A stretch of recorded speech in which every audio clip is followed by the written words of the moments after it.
हाय it's Deepika और आज हम बात करने वाले one shot versus detail lecture के बारे में क्योंकि नीट के एग्ज़ाम के लिए 5 महीने से भी कम का टाइम रह गया है।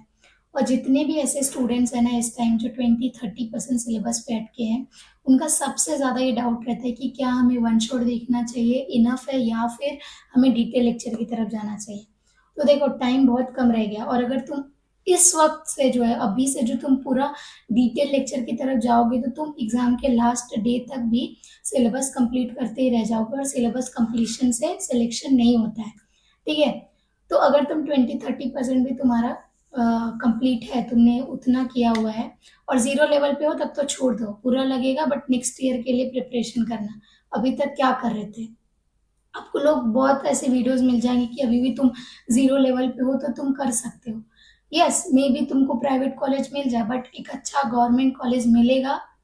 I don't think so. ठीक है। बट अगर तुम 20-30% भी तुम्हारा हुआ है तो यस तुम अभी भी कर सकते हो।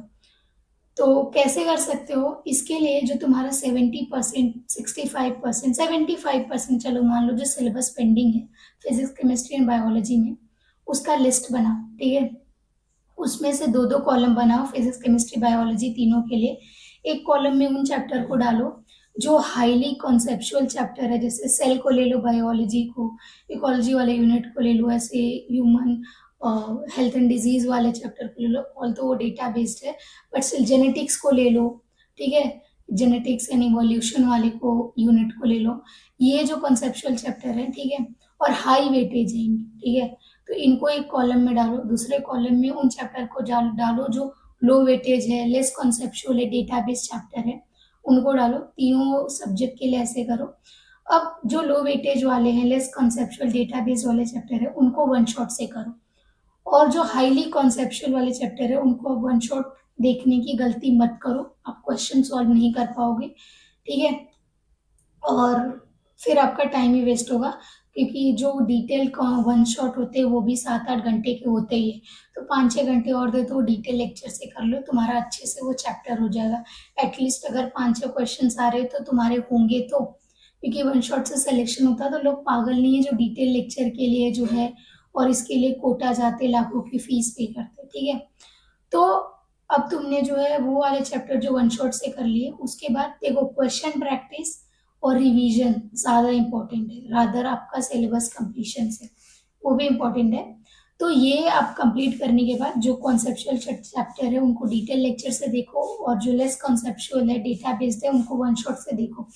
वो देखने के बाद जो है जितना जल्दी हो आप मतलब ट्राई करो कि अब मतलब मार्च तक जो है आपका सिलेबस कंप्लीट हो जाए। पूरा 1 महीना रिवीजन और क्वेश्चन प्रैक्टिस के लिए देना है। जितना हो सके क्वेश्चन प्रैक्टिस करो, जितने टाइप्स के उस पर्टिकुलर कॉन्सेप्ट से। स्पेशली अगर फिजिक्स केमिस्ट्री की बात करूँ तो वो फिजिकल केमिस्ट्री की, ऑर्गेनिक की क्वेश्चन आ सकते हैं, एनालाइज करो प्रीवियस ईयर्स क्वेश्चन से और फिर उनको बार बार प्रैक्टिस करो। ठीक है। और उनके एप्लीकेशंस को समझो रादर कि आप रट रहे हो, चीज़ों को रटने मत बैठो। रटने से जो है ना उस एग्जाम वाले जो एनवायरनमेंट होती है ना उस स्ट्रेस कंडीशन में आप भूल जाओगे चीज़ों को। तो ऐसे करो। और बायोलॉजी और इनऑर्गेनिक केमिस्ट्री के लिए फुल्ली एनसीईआरटी से बाहर मत जाओ। जितना हो सके एनसीईआरटी को बार बार रिवाइज करो। फिजिक्स और केमिस्ट्री के लिए बाकी भी आप जो एनसीईआरटी भी अगर आप अच्छे से करके जाते हो ना, फिजिक्स के लिए आप प्रीवियस ईयर्स क्वेश्चन कर लो, एनसीईआरटी के Intex question, exercise question exemplar कर लो, इतना भी कर लो ना, आप एक अच्छी गवर्नमेंट कॉलेज जो है ना सीट आपको मिल जाएगी। पहले इतना करो, तब आप एचसी वर्मा, डीसी पांडे इस वक्त मत जाना। अगर उस पर जाना होता तो आप स्टार्टिंग से प्रिपरेशन कर रहे होते। अब बायोलॉजी के लिए आप कौन से लेक्चर देख सकते हो? ये मैंने खुद ने देखा था और जितने मैंने एक्सप्लोर किए हैं तो उसमें से मैं आपको बता सकती हूँ कि इनके वन शॉट जो है वो डिटेल्ड होते हैं। आप इनमें से देख लेना, आपको जो अच्छा लगे आप वो देखो। तो जैसे आप बायो के लिए Tarun sir, MD sir, Vipin sir, even सीप मैम के भी कुछ लेक्चर्स देख सकते हो। लाइक उनके भी ऐसे, तो बायो के लिए इनके डिटेल्ड वन शॉट होते हैं वो आप देख सकते हो। और अगर आपको कोई और है सर के टीचर्स के वीडियोस आपने देखे हैं, उनके ज़्यादा आपको अच्छे लगते हैं तो आप वो देख सकते हो। केमिस्ट्री के लिए अमित महाजन, एक मोहित सर के वीडियोज़ है, अलग सर के ओल्ड जो है केमिस्ट्री, फिज़िक्स दोनों के लिए उनको कॉन्सेप्ट समझने के लिए उनके लेक्चर्स देख सकते हो। एमआर सर के फिज़िक्स के लेक्चर्स देख सकते हो।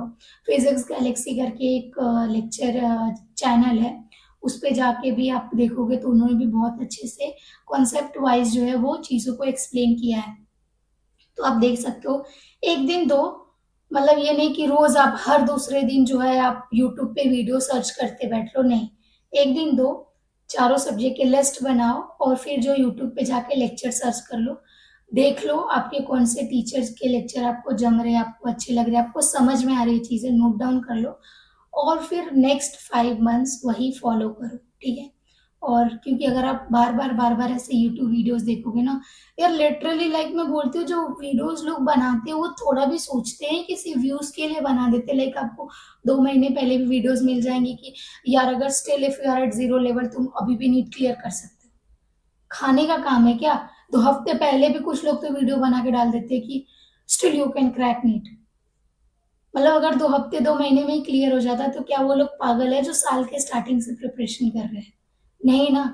तो अभी भी अगर तुम 70% भी पेंडिंग है तो बिलीव में तुम्हारा क्लियर हो सकता है। और अगर तुमको चाहिए तो टीचर के साथ कॉलम वाइज लिस्ट वाइज में सारे एनसीईआरटी के जो है तुम्हें वीडियोस बना के या फिर लिस्ट बना के प्रोवाइड कर सकते हो, या फिर अगर तुम कमेंट कर सकते हो उसके लिए अगर तुम्हें चाहिए तो। और अगर तुम खुद कर सकते हो तो गुड, क्योंकि हमें हमारे कमियों के बारे में हमसे बेहतर कोई और नहीं जानता और कोई और नहीं बता सकता, ठीक है। हम दूसरों से झूठ बोल सकते हैं, खुद से नहीं। तो तुम्हारा और ऐसे कुछ चैप्टर्स होंगे जो कॉन्सेप्चुअल वाले भी जो तुमने पहले से देख रखे हैं if you are a dropper, और तुमको उसके कॉन्सेप्ट तुमको उसके बारे में आइडिया है, तो उन कॉन्सेप्चुअल चैप्टर को भी तुम डिटेल्ड वाले वन शॉट से कवर कर सकते हो। तो इससे भी ट्राई करो कि सिलेबस जो है ना तुम्हारा जितना जल्दी हो कंप्लीट हो सके, क्योंकि जितना जल्दी तुम्हारा सिलेबस कंप्लीट होगा तुम उतना ज़्यादा रिवाइज कर सकते हो। और जितना हो सके एनसीईआरटी को बार बार रिवाइज करो, क्योंकि रिवीजन ज़्यादा इंपॉर्टेंट है इन question practice. Okay, so thank you so much for watching this video. And अगर तुम्हारे डाउट है तो तुम कमेंट कर सकते हो, और कोई हेल्प चाहिए तो उसके लिए भी तुम मुझे कमेंट कर सकते हो, ठीक है। मैं वीडियो बना दूंगी, या फिर तुम मुझे इंस्टा पे डीएम कर सकते हो, कोई पर्टिकुलर तुम्हें एडवाइस चाहिए या फिर कुछ भी। सो मिलते हैं अगली वीडियो में, तब तक के लिए bye bye and take care. कोई सजेशन देना है तो भी दे सकते हो।